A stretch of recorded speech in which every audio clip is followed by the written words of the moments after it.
Hey guys, it's Nina, and today I'm here with my July wrap-up. This video is going to contain like snippets. You might have a different angle, you might have different outfits, because the books that I'm reading at the moment are library books and I need to return them. So I'm just going to return them as I go along and show you all the wrap-up videos after every book I read. So far this July I have read this book called The Beginning of Everything by Robin Schneider.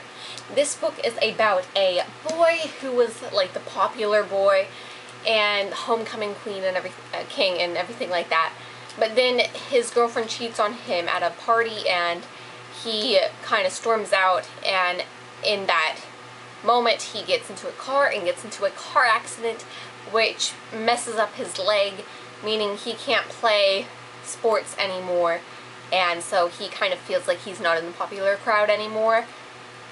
Eventually he goes and becomes best friends with a kid that he used to be best friends with when he was in elementary school, and he kind of finds his own crowd and finds who he really likes and who he really is.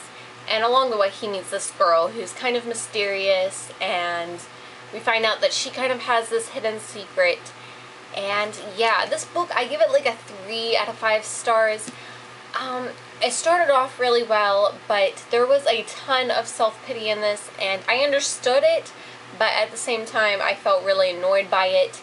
And he was always like, oh, well, I'm not in the popular crowd anymore, blah, blah, blah, but his popular friends still invited him. Like, he was in the popular crowd, and he could have been if he wanted to be, but he wasn't choosing that, so it kind of annoyed me. And also the female character in this was just like mysterious and overdramatic, and it reminded me of kind of like a John Green feel of Looking for Alaska or Paper Towns, and I don't really enjoy that kind of female character. So yeah.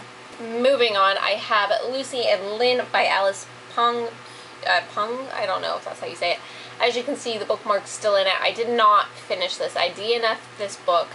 I just kind of found it boring. I'm very disappointed because this is one that I was really hoping I'd like. I loved the cover, so I picked it up. Didn't know what it was about. It's about this girl who goes to like this prestigious private school, all-girls school, and her name is Lucy, and she is writing to her friend Lynn. I really don't understand what happened. I got like 81 pages in, and then I decided to quit. It just wasn't enjoyable. I can't really give you a lot of details, but that's all I have. The next book that I finished this month was A Fire and Stars by Audrey Coulthurst. I don't know how you say it.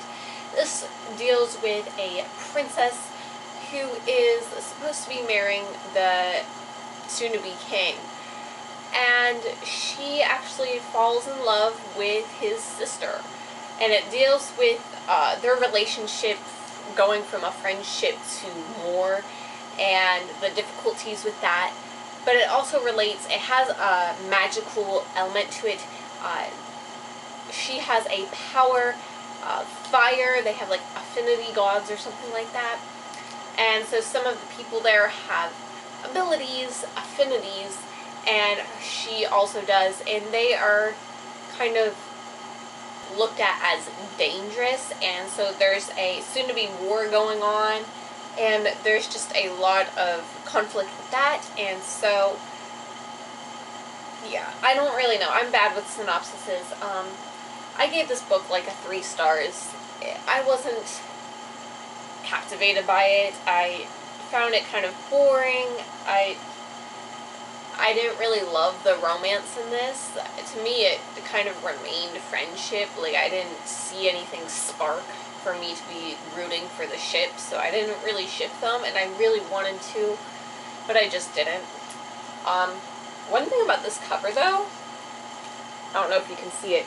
This girl right here is supposed to be one of the main girl characters, and it reminds me of Katniss from The Hunger Games. Like, so much. Every time I see it, I just see Katniss. It's like, tell me that's not her. And the last book that I read in the month of July is King's Cage by Victoria Aveyard. This is the 3rd book in the Red Queen series. And I did love this. I thought it was pretty long, and I felt like it could have been shorter, but I didn't mind, and I still really enjoyed the series.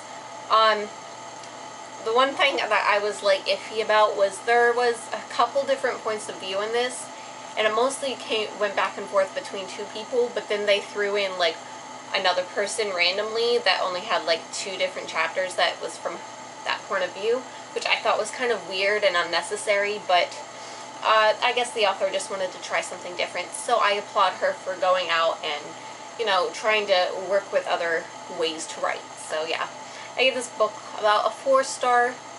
Anyway, that's all the books I've read this month, and I hope you guys have a wonderful day. Bye!